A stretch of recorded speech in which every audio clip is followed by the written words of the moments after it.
आपने कहा नहीं आप भेजो, ऑस्ट्रेलिया भी आइए। हमने कहा वीज़ा तो आएगा नहीं इतनी जल्दी। हम दिल्ली एयरपोर्ट तक पहुंचे, तब तक सारे डॉक्यूमेंट्स भेजे, और जब मैं कनाडा में लैंड किया हूं तब तक तो वीज़ा आ गया। मतलब ये तो मैं ऐसी बनावटी बात, व्यास है ना, हमको बातें बनाना बहुत अच्छा आता है। तो ऐसा लगा मानो कि सीधे शमशान घाट में सेट होना पड़ता है, मृत्यु ही आती है फिर और कोई उपचार नहीं दिखता। लेकिन इस महाविषाद रूपी दुखालय में एक जगह है जहां परम सुख है। मोबाइल फोन निकालिए, सेल्फी मोड ऑन करके अपने आप को देखो, आप बहुत सुखी हो सकते। ये सुख आपको कहीं नहीं मिलेगा जो अभी मिल रहा है, ये सबसे बड़ा सुख है। दीन कहे धनवान सुखी, जो दीन है वो कहता है धनवान बहुत सुखी है। धनवान कहे सुख राजा को भारी। धनवान कहते हैं कि नहीं, हमारे भारत में तो ट्रेंड है, पहले व्यक्ति धनवान होना चाहता है, धनवान होने के बाद में फिर वो नेता बनना चाहता है। हाँ, दीन कहे धनवान सुखी, धनवान कहे सुख राजा को भारी। एक बार मुझे बस गद्दी मिल जाए, कितने करोड़ चाहिए बताइए, मैं लगाने को तैयार हूं, प्रचार में खर्च कर देंगे, इधर खर्च कर देंगे। एक बार बस हमको एमएलए की, एमपी की, इसकी टिकट मिल जाए। और अब आप सब भी भारत के ही हो, सब जानते हो भारत में कैसा, और भारत नहीं ये सब जगह चलता है। व्यक्ति धनवान होने के बाद क्या चाहता है?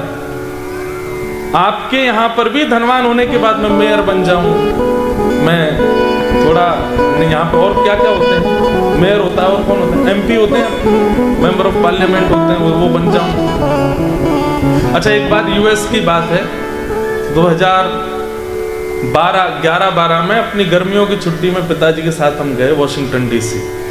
तो वहाँ व्हाइट हाउस के सामने हम फोटोज खिंचा रहे थे, तो तभी एक साइकिल पर एक बंदा आया, साइकिल उसने खड़ी की, तो हम लोगों ने उससे रिक्वेस्ट की कि भाई एक फोटो हमारी खींच दो। गोरे ही थे, या ऑफ कोर्स खड़े हो गए हम ऐसे, और फिर वो हमको एंगल बता रहा था, ऐसे करो, हम ऐसे कर, ऐसे कर। फिर उसने अपना आईडी कार्ड निकाल के पहना, वो मेंबर ऑफ पार्लियामेंट। तो तबला वाले एक भैया थे हमारे साथ, हमने कि हमारे यहाँ तो भाई साहब 4 गाड़ी आगे 5 गाड़ी पीछे, 10 आदमी हो तन के चने, हट जाओ हट जाओ हट जाओ, सांसद जी आ रहे हैं। मनिया सांसद हमको बता रहा है कि ऐसा एंगल लो, फोटो खींच लो। कहने की बात, धनवान होने के बाद व्यक्ति ये चाहता है कि मैं किसी पर राज करूं, मेरे पास एक सत्ता हो। धन के बाद व्यक्ति को यश की इच्छा होने लगती है। दीन कहे धनवान सुखी, दीन कहता है धनवान सुखी है, पर धनवान कहे सुख राजा को भारी।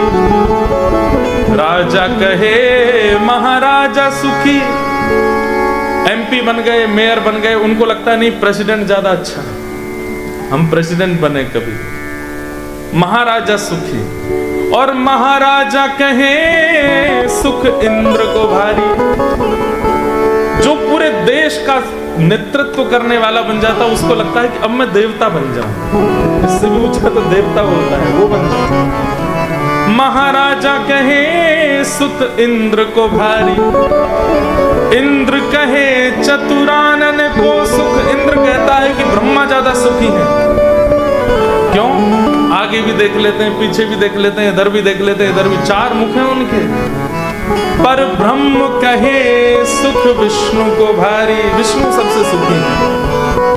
पर तुलसीदास विचार कहे हरि भजन बिना सब जीव दुखारी।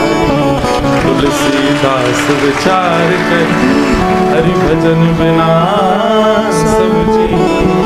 हमारे वृंदावन में आके देखो, यमुना जी के तट पर महाराज एक कॉपीन पहने हुए बाबा, रज लगाए हुए माथे पर, इतने मस्त होकर के नाचते हैं, उनसे ज्यादा सुखी कौन? हमारे गोवर्धन में जाके देखो, 3 बाबा हैं, 3 परिक्रमा रोज गिरिराज जी के लगाते हैं। 1 परिक्रमा इज इक्वल टू 21 किलोमीटर। 3 परिक्रमा कितनी हो गई? कितनी हो गई? 63 किलोमीटर्स एवरी डे। मतलब उनकी 3 परिक्रमा जब पूरी होती हैं, उसके बाद वो केवल बैठते हैं, स्नान करते हैं, तिलक स्वरूप लगाते हैं, दूसरे दिन की परिक्रमा शुरू कर देते हैं। हर दिन लगाते हैं और केवल मुख में राधे राधे राधे राधे जपते रहते हैं और केवल परिक्रमा लगाते हैं। उनको देखोगे तो आप सुखी हो जाओगे, इतने सुखी लगते हैं। रहने को मकान नहीं है, पहनने को कपड़े नहीं है, खाने को अन्न नहीं है, लेकिन सुख किसे कहते हैं उनको देख के लगता है। तो सुख तो केवल हरि नाम में है, हरि भजन में है, हरि कथा में है, और कहीं सुख नहीं है। सत्य बता रहे हैं, हम पर बहुत बड़ी कृपा है ठाकुर जी की कि हमको ठाकुर जी ने ये सेवा दी, भगवत सेवा। जहां जाते हैं बस कथा के बिना रह ही नहीं पाते। अब इतनी भागदौड़, ठाकुर जी ऑस्ट्रेलिया से भाग के गए, वृंदावन पहुंचे, वृंदावन से जगन्नाथपुरी गए, जगन्नाथ से पन्ना गए। मतलब 4-5 दिन के वृंदावन प्रवास में भी मैं जगन्नाथपुरी भी हुआया, सप्तनिधियों में से पन्ना के ठाकुर जी श्री जुगल किशोर जी भी हुआया, वृंदावन के श्री राधा वल्लभ जी का प्रसाद, राधा रमन जी का प्रसाद, सबका प्रसाद भी पा लिया। कई महापुरुषों के दर्शन भी हो गए, कई सारे भक्तों को दीक्षा भी दिया है। गुरु पूर्णिमा उत्सव पर अपने गुरुदेव को भी प्रणाम कर आए, न्यूजीलैंड भी आ गए, यहाँ आकर के फिर कथा करने लगे। मतलब एक क्षण भी ठाकुर जी की कथा से विलीन नहीं जाता, बिलग नहीं जाता, इसीलिए हम सुखी हैं। और सुख क्या है? भगवत कथा, भगवत रस, भगवत नाम।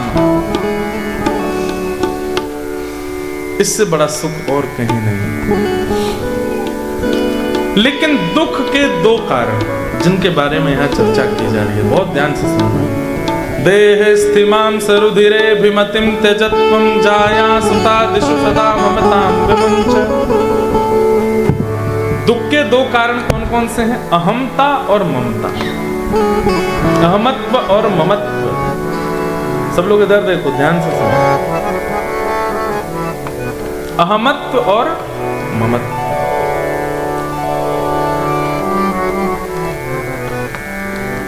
कथाओं में सबसे बड़ा कॉपीराइट बालकों का होता है। ये कहीं भी जा सकते हैं, कहीं भी बैठ सकते हैं, कुछ भी बोल सकते हैं। इसलिए ये गोपाल जी और किशोरी जी के स्वरूप है। इसलिए ये जो करने इनको करने दो। आप लोग यहां देखो कथा से। अहमत्व और ममत्व कष्ट के 2 कारण हैं। शायद हो सकता है कि इनको समझ के आप कष्ट का अनुभव थोड़ा कम करने लगोगे। पूरी तरह खत्म नहीं होगा, पर थोड़ा कम हो जाएगा। पहला कष्ट का कारण क्या है? अहमत्व। अहमत्व किसे कहते हैं? कि मैं कुछ हूं, मेरा कोई अस्तित्व है। इसीलिए व्यक्ति दुखी रहता है। क्यों दुखी है? इसने मुझसे ऐसे कैसे बोल दिया। क्यों भाई, कौन हो तुम जो तुमसे नहीं बोल सकते? आपने कुछ अपने आप को माना, इसीलिए तो किसी का कहना बुरा लगा। आपने अपने आप को कुछ माना, इसीलिए तो संसार के कई सारे कष्ट आपको कष्ट दे रहे हैं कि मैं कुछ हूं, मेरा कोई अस्तित्व है, मेरी कोई प्रेस्टीज है, मेरी कोई औहदा है। ये जब तक चित्त में रहेगा, कुछ दुख आपके आसपास घूमते ही रहेंगे। मैं कथा में कहा करता हूं, भयंकर अपमान का बोध उसी को होता है जिसको सम्मान की बहुत इच्छा होती है, और जिसे बिल्कुल सम्मान की इच्छा नहीं होती, उसका कोई अपमान कर भी देता है तो उसको पता नहीं चलता कि मेरा अपमान किया गया। हमारे महाराष्ट्र में एक संत हुए श्री तुकाराम जी महाराज। आज मैं सुबह आया तो मेरे को महाराष्ट्र की याद करा दी, जिनके घर पे हम रुके। महाराष्ट्र मुझे बहुत प्रिय है क्योंकि वहां के भक्तों में दीनता बहुत है, सरलता बहुत है। श्री तुकाराम जी महाराज। तुकाराम जी कौन है? आप सबने छत्रपति शिवाजी महाराज का नाम सुना होगा। छत्रपति शिवाजी महाराज भी जिनका सत्संग सुनते थे, जिनकी कथाएं सुनते थे, जिनको जाके प्रणाम करते थे, वो थे श्री तुकाराम जी महाराज। लेकिन उनकी पत्नी दिन भर लड़ती थी उनसे, इतना लड़ती थी, इतना लड़ती थी, इतना लड़ती थी कि श्री तुकाराम जी महाराज अंतर्निष्ठ हो गए, बिल्कुल ऐसे हो गए मेरा कोई अस्तित्व ही नहीं है। अब पत्नी उनको बुरा बोले भला बोले, कई बार तो हाथ भी उठा देती थी, लेकिन तुकाराम जी को बुरा क्यों नहीं लगता था? क्योंकि वो अपने आप को कुछ समझते ही नहीं थे। छत्रपति शिवाजी महाराज प्रणाम कर रहे हैं, वो व्यक्ति अपने आप को कुछ नहीं समझेगा। यही तो भक्ति सिखाती है। तृणादपि सुनीचेन, श्री चैतन्य महाप्रभु कहते हैं कभी विशाल वृक्ष बनने का प्रयास मत करना, क्योंकि आंधी आती सबसे पहले गिरेगा। सदैव तृण बनने का प्रयास करो, कितना भी सैलाब आ जाए वो तृण हिलता नहीं है, इधर होगा लेकिन उखड़ेगा नहीं। छोटी घास वो तूफान में उड़ती है क्या? नहीं उड़ती, वो घास इधर उधर होती रहेगी लेकिन उखड़ेगी नहीं। और विशाल वृक्ष टूट के गिर पड़ता है। इसलिए तृणादपि सुनीचेन, भक्ति मार्ग में आ रहे हो तो भक्ति मार्ग में आके दीन बनना सीखो, सहज बनना सीखो, सरल। हमको केवल दुनिया से प्रेम मिलता है ना, खूब गालियां भी मिलती है, खूब बुरा भला भी बोलते हैं, अनर्गल भी बोलते हैं, जो मन में आता बोलता है, बिना जाने बोलते हैं, हम कुछ नहीं कहते, क्योंकि यही तो सीख रहे हैं यहाँ से, तृण के समान। तो श्री तुकाराम जी महाराज, एक बार उनकी पत्नी आई और आके बोली, लो ये कुछ गन्ने हैं, इनको बेच के आओ, और बेच के इतना पैसा बनेगा ला के मेरे हाथ पर दे देना। तुकाराम जी बोले ठीक है देवी, जाता हूँ। उस समय पर कैंडीज तो होती नहीं, टॉफी तो होती नहीं, मिठाई तो होती नहीं, गन्ना ही मीठा होता था बस। तो जैसे ही गन्ना लेके निकले तो तुकाराम जी के पीछे छोटे बच्चे चलने लगे, बाबा दे दो, बाबा हमको दे दो, बाबा एक दे दो। तो श्री तुकाराम जी इतना दया आ गई उनके चित्त में, बालकों को वो गन्ना बांटने लगे, तू भी ले जा, ये ले, तू भी ले जा, अच्छा तेरे को भी चाहिए, तू भी ले जा, सबको बांट दिया। 12-13 गन्ने में से एक बचा बस।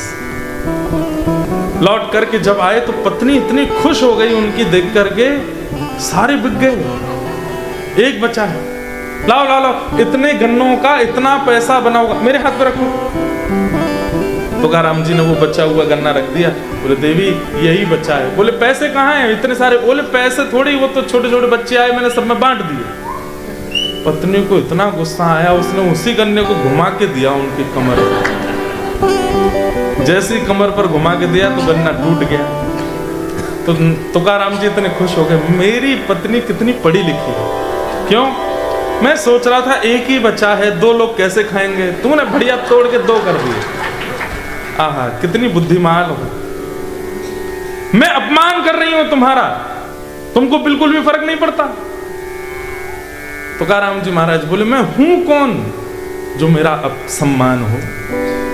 मैं हूं कौन जो मेरा अपमान हो? क्या है ऐसा मेरे पास जिससे मैं सम्मान के आदि में रहूं? और क्या है ऐसा मेरे पास जिससे मैं अपमान से दुखी हो जाऊं? ये आंखें देखती हैं क्योंकि ठाकुर जी दिखाते हैं, जिस दिन चाहेंगे अंधा कर देंगे। मेरे वश में मेरी आंखें नहीं है तो फिर मैं अभिमान इन आंखों का क्यों करूं? मेरे कान मेरे वश में नहीं, जिस दिन चाहेंगे बहरा कर देंगे। और ये होता ही है, जैसे जैसे समय निकलता है हम अंधे होते चले जाते हैं, बहरे होते चले जाते हैं, गूंगे भी होते चले जाते हैं, सारे दांत टूट जाते हैं, बोला ही नहीं जाता है, जितने तन के चले थे उतने ही झुकते चले जाते हैं। आंखों पर पड़ेगा जाला, नाक से बहेगा नाला, लाठी से पड़ेगा पाला, जरा जिंदगानी का। तो फिर अभिमान क्यों?